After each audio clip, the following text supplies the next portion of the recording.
Hey everybody, welcome back to Bow and Arrow Garage. It's been a long time since I made a video.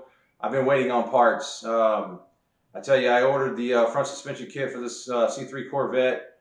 It's been almost 2 months ago, and they told me 10 to 14 days, and then 21 days later they said 10 to 14 days, and then 14 days later they said 10 to 14 days.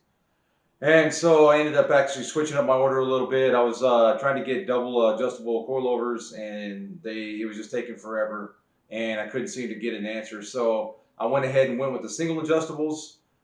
They're by QA1. I'll turn the camera around here in a second to show you what I've got. But I'm really excited to get this car back on the ground. It's been sitting kind of precariously on jack stands for this whole time. The last video I showed removing everything and doing the repair to the front cross member. So I need to get this thing back together and get it on the ground. So I'll turn the camera around and I'll show you what I got. So here are the parts I have for the car. There's the QA1 single adjustable shock for it. The coil spring that I'm going to be installing. Got the trunnion kit for it.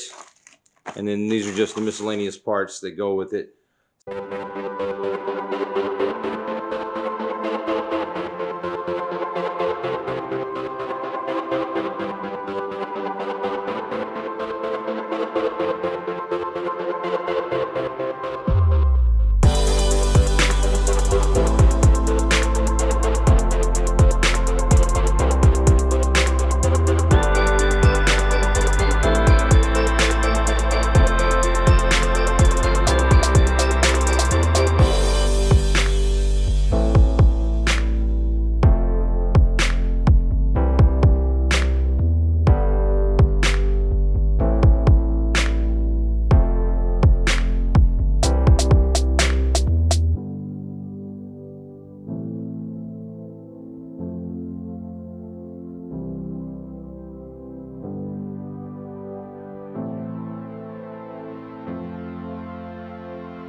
And so I really have no idea where the final adjustment is going to be. So I'm not going to worry about it too much. I'm just going to go ahead and coat the threads all the way up with the NSCs. That way we don't have any issues. I would rather have a little too much on there and have to clean some off than not have enough.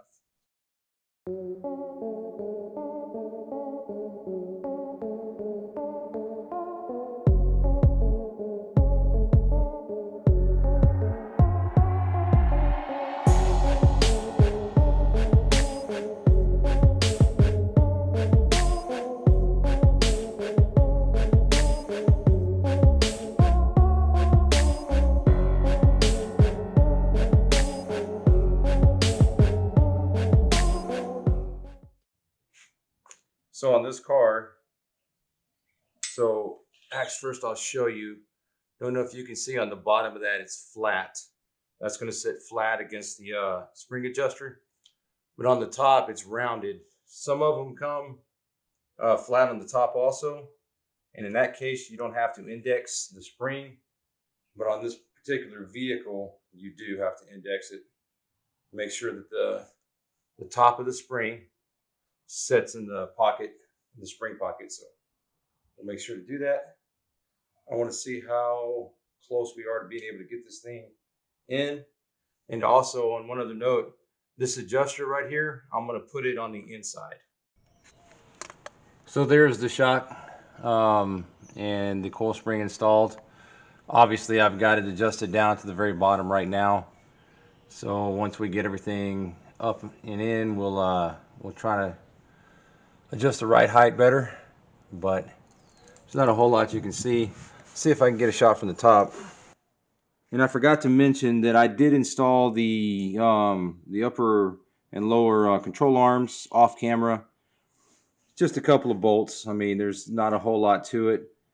The only thing I had to do is I had to take this one bracket off the power steering pump on this side in order to get the arm to go in. But I got these installed, and now there's a little witness hole right here by my finger where you can see that the spring is all the way is engaged in the perch properly. And so I'm going to go ahead and tighten this down a little bit And then there is a jam nut that goes on top of it after I'm done. But I'll go ahead and get that run down, and then I'll show you what I got afterwards.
I do want to show one thing here.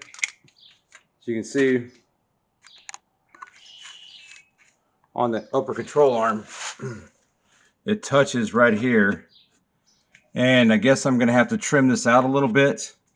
What's kind of odd about it is on the other side, it actually touches on the back side. And I did see an individual, I saw a video of a different brand of control arms he was installing, and he had the same issue. I'm not sure that it was the opposite side on the opposite side of the car, but anyways, that was he didn't really say what he ended up doing though, so I think I'm going to end up having to trim this out a little bit. And if I do, it is what it is. It's already kind of scratching the control arm up a little bit, but at the end of the day, you know, these aren't really for looks. I mean, don't get me wrong, I don't mind them looking nice, but at the end of the day, it's for performance. So I guess I'll end up trimming that out, and we'll see exactly how much I have to cut out. But there's no question, I checked and double checked that we have the control arms on the right side, so I guess that's going to be what it is, and we'll get it trimmed out later on. So anyways, I kind of semi have it all together.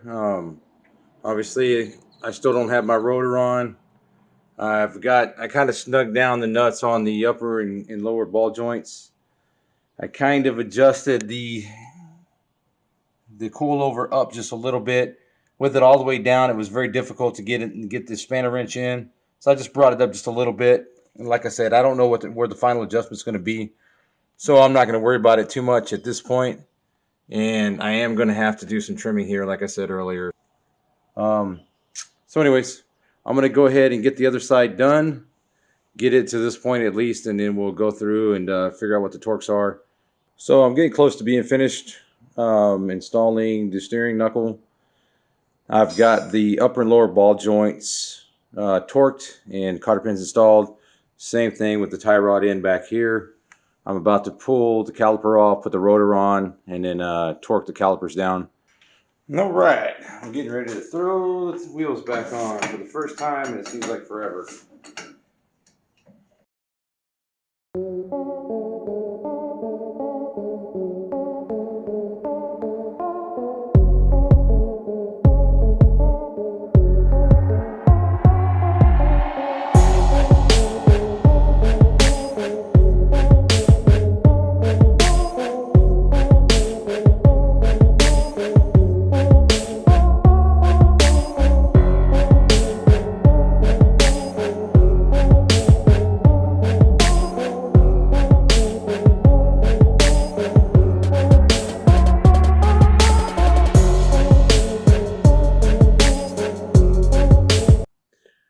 So this is the first time she's been on all fours in a couple of months, and obviously it's pretty low right now in the front.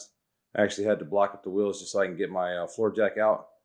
But obviously that's a little too low for me. I'm going to bring it up just a little bit, probably quite a bit actually, at least an inch or so. But I like the looks of it lowered way better than the high water look. And I definitely want the front end lower than the rear end. Obviously, once I raise it up a little bit, I'm going to drive it out and let the suspension settle, and then we'll take a look at it. I am going to lower the back a little bit, but for now, we're going to call it a night. I've got an early morning tomorrow, so I've got a couple of things we've got to do, and then once that's over, I'll get back on the car, and we'll give you an update and see where we're at. All right, so I got the coil-over conversion done on the front. I think the car looks really good. I like the way the stance is. It just changes the whole complexion of the car. It drives awesome. Before, it used to kind of dogleg down the road. Anytime it hit a rut or anything, it would follow. But now it drives. I haven't done an alignment to it or anything, but it just drives great. As you can see, the rear is still pretty high. I haven't decided what I'm going to do there yet, but I'm probably just going to put longer bolts and drop it down a little bit for now. Maybe later on do a coil-over conversion on the back, but right now that's not really in the cards.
So hey guys, I'm going to go ahead and end the video here. I'm really happy with the way the car came out. The car looks so much better. It just looks so much more aggressive with the front end being down.